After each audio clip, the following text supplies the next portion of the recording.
Here's another Dollar Tree craft idea using mostly Dollar Tree items. So I decided to work on another craft. I found these little blocks at the Dollar Tree and I thought these were so stinking cute. And it's something that you would put on your fireplace mantle or maybe a desk or dresser, table, something like that. Just some simple home decor. And immediately I thought, I'm going to change this. I'm going to turn it into something else. And I had this idea to take these letters off and switch it out with something else. And you can tell these aren't even real letters. It's like one whole piece. It's made to look like Scrabble letters. So for this craft, I would suggest buying this piece from the Dollar Tree. You're also going to need a flathead screwdriver. You're going to need some sort of straight edge razor.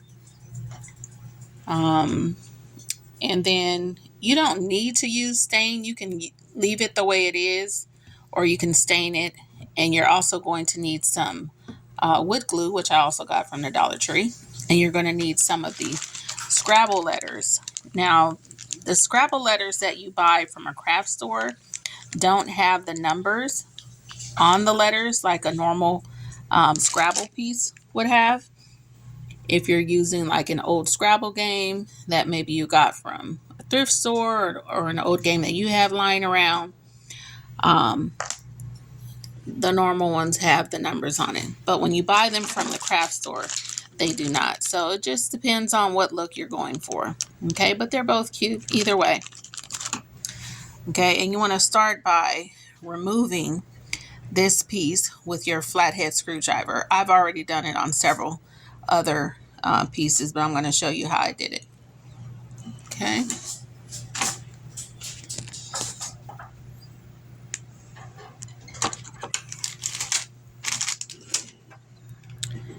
And you just want to use your flathead to kind of get behind it and pry it apart. And if the flathead isn't really working, then that's where the straight edge comes in, okay? Because you can kind of lift the glue that's behind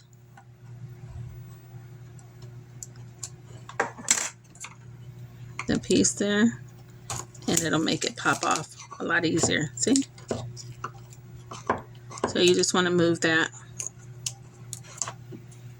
and then you can use your razor to get the rest of it off.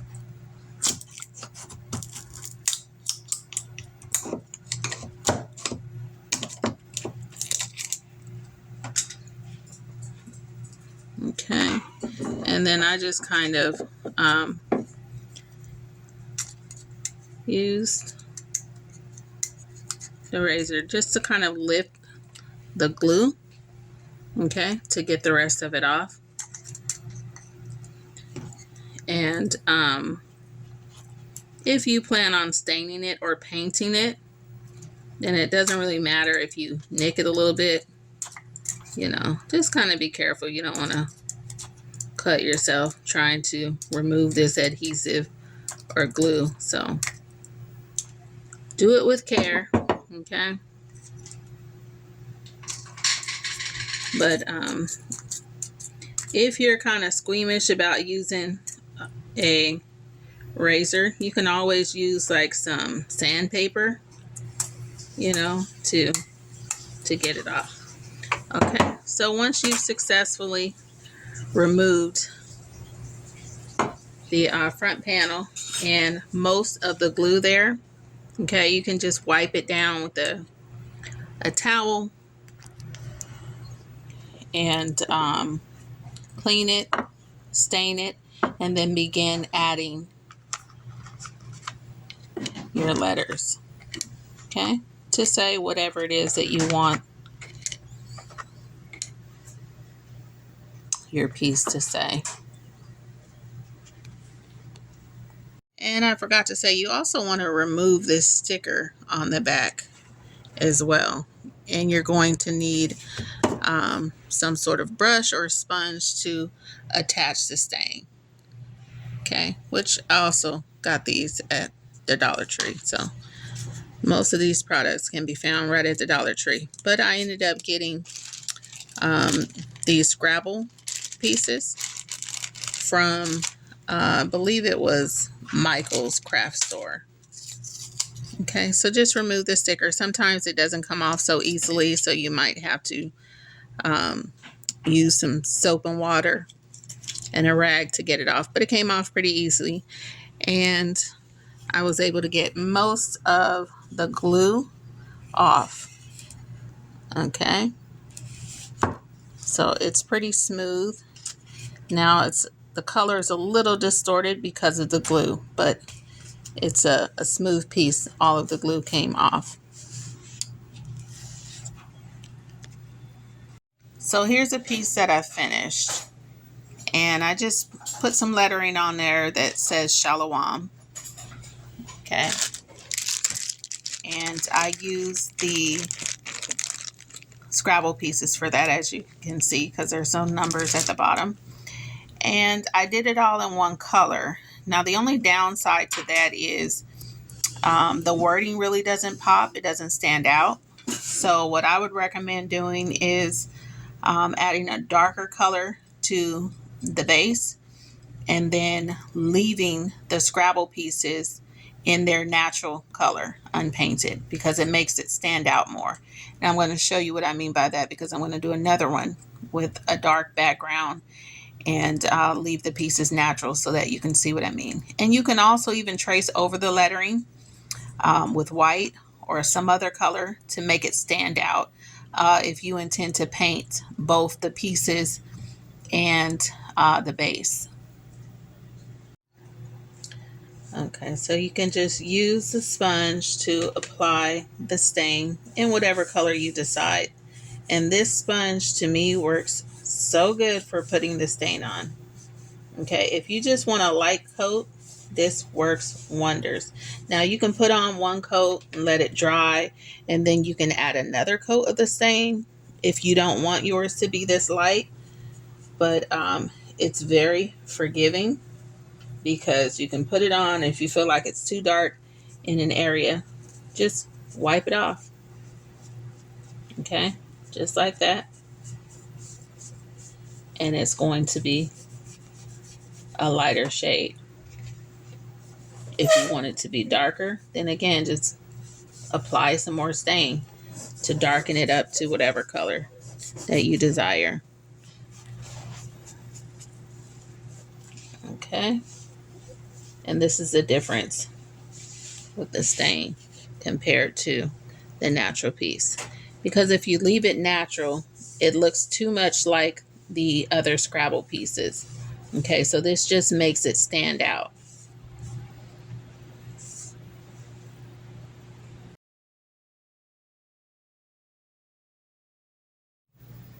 So after you apply your stain, you just want to allow it to dry completely before you move on to the next step of gluing your Scrabble letters to your piece. And like I said, you don't have to stain it in a wood stain. You can do whatever color you want, but this is the color that I decided to choose. Now here are some ideas of some blocks that I've already done and some that I intend to do. You just need a very small amount of glue per block and just stick it to where you want it to be on this little shelf here, this little ridge, and allow it to dry overnight. Okay. Well, this one, I'm not sure what color I'm going to do for the base, for the background, but this is what I want it to say.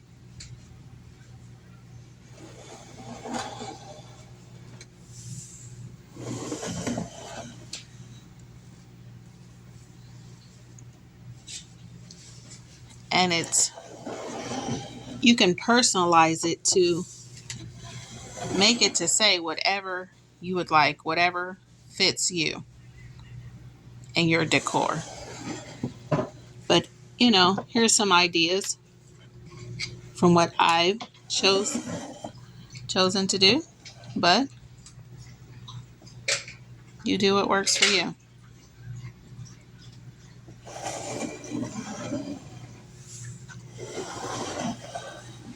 And I think I might switch these out depending on the season. But just some ideas. You can also put your name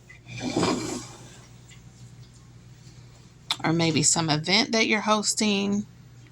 You know, it's endless. The ideas, at least for me, as far as what you could do with these, are endless. And you can mix and match the colors. You can even make each individual letter a different color.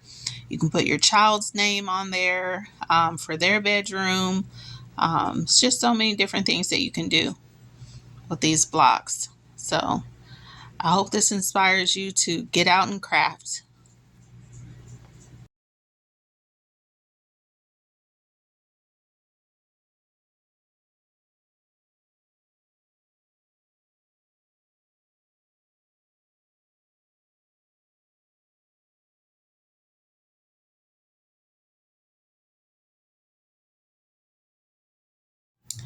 And really, if you intend to keep yours, as I intend to do, then what you can do is not glue the pieces to the base.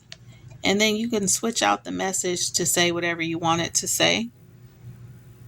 And you can switch it out each month or each season. But once you glue it in place, you know, it's stuck there.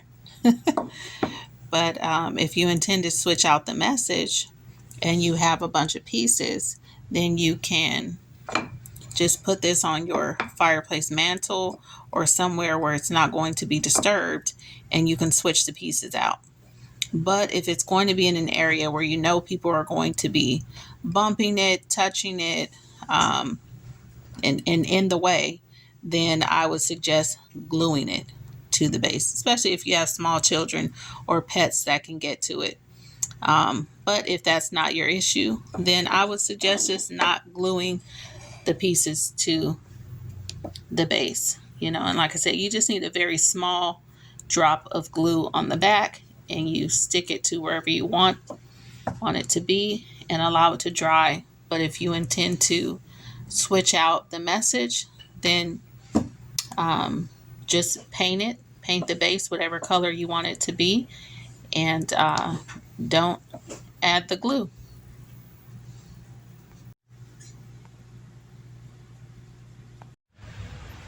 I couldn't decide if I wanted it on the mantle or if I wanted to put it on my table here, my console. But I like it. I probably need to put some more decorative pieces around it, but I do like it. It does fit in with everything else with the rest of the decor, but I think I need to put some more pieces around it or put it on this table with my pictures and other little trinkets and stuff.